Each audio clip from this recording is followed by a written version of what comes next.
What's up, guys? This is Kelvin. We are at YR Media today doing a little video about parental expectations. This is my boy Juan Pierda, Iggy Cash. Iggy Cash. Where you get that from? That's my nickname, bro. You rap now? I always had, man. You know this. Why'd you start rapping? I'm Manuel, Daddy Yankees, and the son. Well, we're just gonna get right into it. Okay, I'm ready. Why you wearing so many damn rings, bro? The little machine with the quarters, 25 cents. I had like $2 right I had there? $1. Yeah, you know. I don't know if you guys can tell, but I come from an Asian family. Yeah, it's pretty. Obviously. That's the joke. You know, growing up, fat little kid, fast food. My parents had a pretty big expectation of me. You know, you gotta do good in school. You gotta know your multiplication when you're like 3 years old. But then it got to the point where like I couldn't even go outside to ride my bike because I had to do like extra like multiplication problems and stuff like that.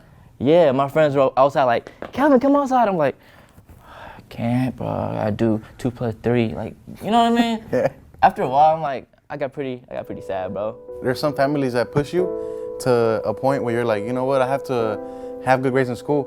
But if they don't offer you that help, for example, hey, you know what, hey son, let me check your homework real quick.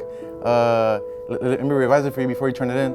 That kind of stuff helps too. For example, those math problems before you ride your bike, you're probably doing them right, but you're like, man, you don't understand why am I doing this? But if they don't explain to you, you know what, you're doing it because of this. Because maybe this way you have a head start, advantage, you know? I see it that way. Maybe they're just trying to help you out. Of course they are, obviously. That is true, because my mom, she was just like, hey, I'm going to give you 6 pages of multiplication problems. You got to finish this in an hour, or you getting the sandal to the face. I'm like, damn. Flap. That chancla, you know? The chancla. That thing. Why should the chancla for everything, you know what I'm saying? Take out the trash. Why? Chancla. Chancla.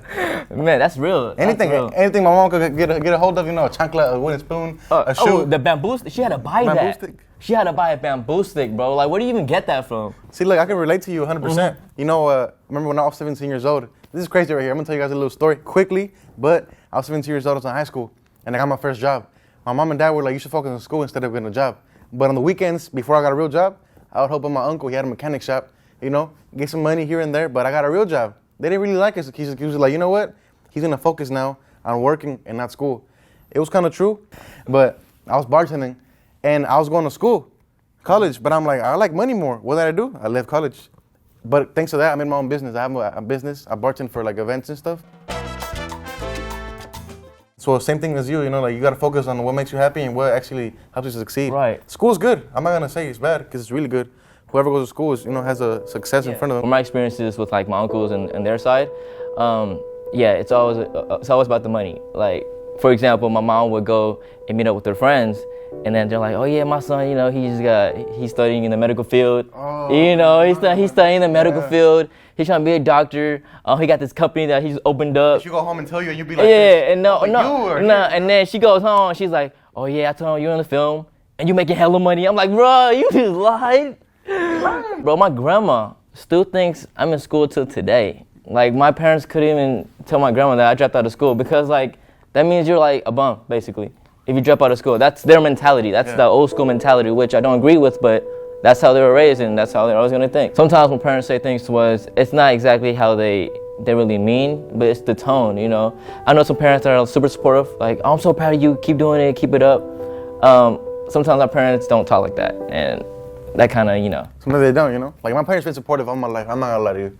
They've always been there. Must be nice. And it feels good. Like, hey, I know your parents support you too, because think about it. Look, like in my case, growing up, my parents were always there in school to make sure everything is cool, They used to go to my teachers, like, every month and talk to them and stuff, make sure I was doing all right. And that helped me. I'm not gonna lie. It sucked. I'm like, oh my God, here they come again. All of a sudden, I'll be walking in the campus and I see him and I'll be like, no, my parents. and I'm hanging out with the wrong crowd, with the bad kids, you know what I'm saying? Like with my cousin Chino. And then Chino's a bad kid, you know what I'm saying? Yeah. When they see me with him, they'll be like, hey, don't hang out with Chino. So I'll fucking like go somewhere else. But it's good that they came because they cared. They cared. It's a sign that they care. But now that I look back, I'm like, how many kids wished that they had that support? Like, hey, look, moms and pops is pulling up to school to look out for you. That makes sense, and I'm not mad. Not either, man. But we just gotta prove them wrong, you know what I mean?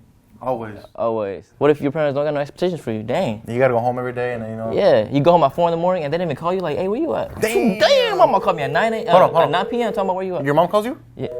Your mom calls you? Hey, it's okay, bro. I'll call you later. I'll call you next time, alright? Man. When it's past 10 o'clock, I'll call you. I think what I would do that would be different with my kids in the future is, tell them like, hey, I want you to do this math problem because you're gonna need to know this when you're gonna be depositing them checks. Stuff that motivates them like that. Yeah, supportive stuff. So parental expectations, is it a good thing or a bad thing? It could be a bad thing, but I feel like it's a good thing because you can use that as motivation to prove them wrong. I guess that wraps up this video. Hopefully it turns out cool. Like a burrito. Okay, we just gotta go, and I'm just gonna leave after that. Thanks for watching, you guys. YR Media. Shout out to you guys. Shout out, right? Thank you very much. Super comfy sofas. I love them. I might just fall asleep real quick. Hey, we stupid, but sometimes we can have like some kind of... Hey, in the video when I see it, are you gonna see it's you? You gonna call me up? I mean, I be like thinking about that cheeseburger was good. Bro, we on camera right now. My bad. All in this together. Oh, shit. That's all I know. Why you got so many damn pockets? Just what you gonna put in those? Chapstick right here, man. So, hey, message to everybody. No drugs. No drugs? Don't do drugs. You said do drugs? Don't do drugs. Oh, you kind of slurred that. I don't know if they got. No drugs. We're nervous. All right, here we go.